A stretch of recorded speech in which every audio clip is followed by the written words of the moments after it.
saudara-saudari sekalian yang terkasih dan dikasihi Tuhan.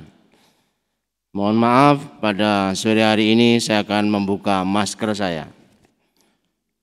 Ini bukan untuk pamer wajah saya yang ganteng, tetapi saya mau ngomong lebih keras supaya terdengar semua.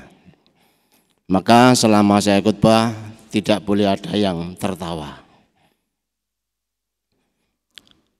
Hidup adalah anugerah. Semua yang ada pada kita semata-mata pemberian. Ada beberapa bukti tentang hal ini. Saat lahir, kita diberi hidup oleh Tuhan. Saat mati, hidup kekal tergantung dari Tuhan. Saat lahir, kita diberi pakaian oleh orang tua. Waktu mati, jasad kita dirias oleh keluarga. Yang kita makan adalah hasil kerja para petani. Yang kita pakai dibuat oleh perusahaan garment.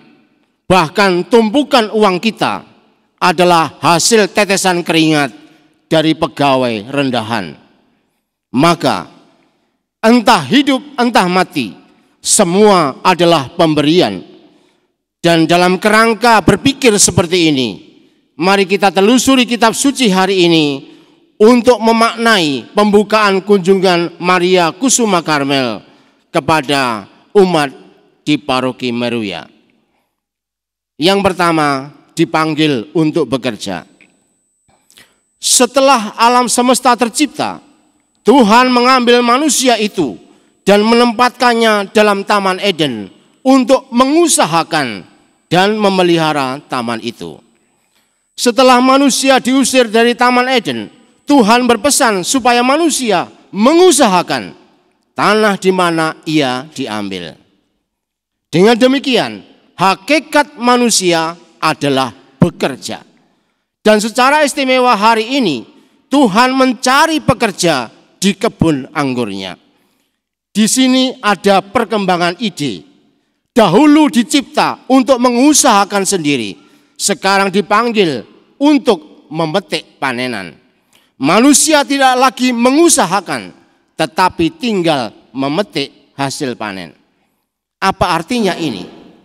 Kitab Amsal bab 10 ayat 11 menulis, berkat Tuhanlah yang menjadikan kaya, susah payah tidak akan menambahinya. Kerja itu adalah hakiki, namun tidak boleh menjadi berhala. Allah sumber hidup adalah tujuan akhir manusia. Maka panggilan menjadi pekerja di kebun anggur Tuhan berarti menjadikan pekerjaan sebagai pengabdian kepada Tuhan dan juga pengabdian bagi sesama. Poin yang kedua, bekerja untuk menyembuhkan. Dalam Injil kita temukan Bapa di surga bekerja sampai sekarang. Yesus pun bekerja sangat keras, sampai makan pun tidak sempat. Hari Sabat yang harusnya beristirahat, Yesus tetap bekerja dengan giat. Mengapa Yesus begitu maniak kerja sampai melupakan dirinya seperti ini? Rupanya setan tidak bisa dikalahkan dengan bermalas-malasan. Keselamatan manusia diraih dengan kerja keras. Maka Yesus tidak bekerja demi prestasi, demi kekayaan, dan demi eksistensi. Hanya demi kekalahan setan dan keselamatan manusia, ia melakukan semuanya itu dengan sangat keras. Untuk itu, setelah mengumpulkan para murid, Yesus meminta mereka pergi untuk menyembuhkan yang sakit fisik maupun sakit hati, membangkitkan yang mati iman dan harapan, menyembuhkan yang diasingkan karena kusta, dan mengusir setan-setan. Tuhan memanggil dan menganugerahi kemampuan secara cuma-cuma supaya disalurkan dengan gratis pula. Mereka diberkati untuk menjadi berkat bagi dunia. Maka dari itu, aktivitas kerja manusia bukan pertama-tama berpartisipasi atau bahkan mengganti pekerjaan Yesus. Lebih daripada itu, Bekerja berarti melupakan dirinya sendiri agar menemukan Tuhan dan terdorong untuk memberikan hidupnya bagi kebaikan sesama. Binatang hidup untuk makan. Jadi kalau manusia hidup hanya untuk makan, dia persis sama seperti yang tadi. Oleh karena itu, manusia bekerja untuk memberi kesembuhan dengan mengusir setan. Dengan demikian, Tuhan meminta supaya kita berdoa sehingga banyak orang sanggup bekerja dengan cara demikian. Poin yang terakhir, melihat Maria sebagai model. Di masa lalu, hidup Maria penuh dengan derita. Setelah menjawab ya atas sapaan malaikat Gabriel, deretan derita diterimanya. Resiko dirajam sampai mati ditanggungnya. Ia pun lantas berjalan kaki pergi ke pegunungan untuk membantu Elizabeth saudaranya. Saat kehamilan tua, ia mesti ikut cacah jiwa di Bethlehem. Rasa pedih menusuk hatinya saat harus melahirkan anaknya di kandang. Sebentar kemudian mengungsi ke Mesir. Begitu kembali ia cemas mencari Yesus yang hilang di bait Allah. Di tengah pesta ia juga meminta Yesus mengubah air menjadi anggur. Batinnya kemudian terluka karena anaknya dianggap sudah tidak waras lagi. Bahkan dengan mata kepala sendiri, anaknya yang dicintainya dihukum mati keji disalib. Hatinya hancur luluh saat memangku jenazah Yesus. Dan dari semua deretan derita ini, tidak ada ibu di dunia ini yang menderita begitu dahsyat seperti Maria. Kalau ada ibu yang berani mengatakan deritaku lebih besar dari Maria, silakan katakan. Enggak ada kan? Berarti penelitian saya benar. Namun semua derita yang paling hebat seperti itu diterima dengan penuh ketaatan kepada Allah. Dikatakan fiat voluntas tua. Demi dunia ia sanggup bersusah payah, penuh derita yang amat berat. Itu ketika Maria hadir di dunia secara fisik. Ketika secara fisik tidak ada di dunia lagi, ia pun tetap bersusah payah bekerja.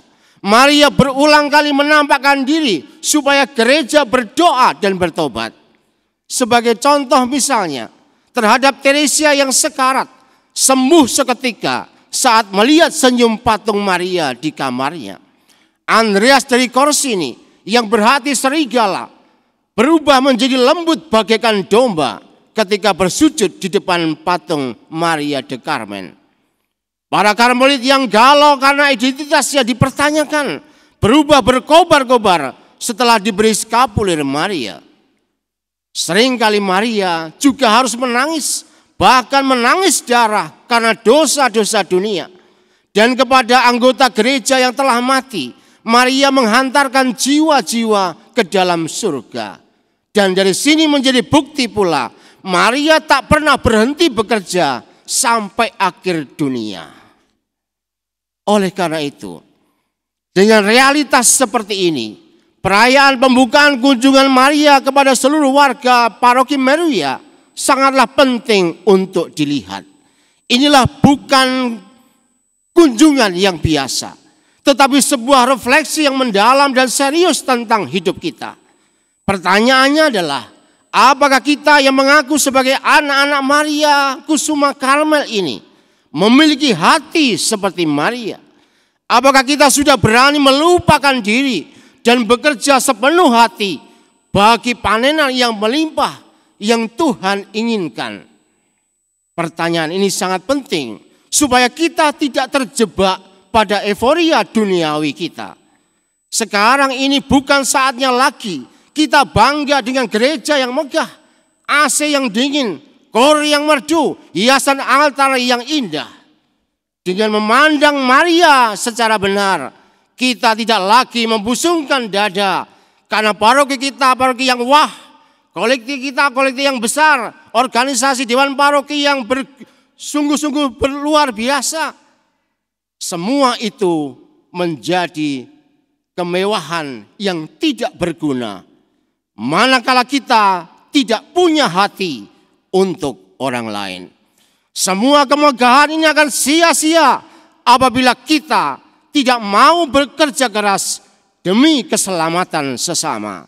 Semua kekayaan yang kita miliki tak berguna apa-apa ketika kita tidak bisa melupakan diri, lantas memberikan hidup untuk dibagi-bagi. Ketika semua kembali kepada diri kita sendiri, segala jenis payah yang kita alami menjadi kosong, tiada arti.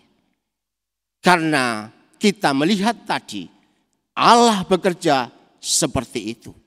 Yesus bekerja seperti itu. Maria sampai kini pun bekerja seperti itu. Manakala kita anak-anak Maria tidak memiliki spiritualitas pekerjaan yang seperti itu, maka sebenarnya kita sedang dalam kondisi yang kritis. Oleh karena itu, semoga Maria Kusuma Kamar mengubah pola pikir dan pola hati kita menjadi seirama dengan hati Allah, hati Yesus dan hati Maria. Sehingga kita makin giat bekerja demi keselamatan dunia, bukan demi kemakmuran diri kita sendiri. Tuhan memberkati.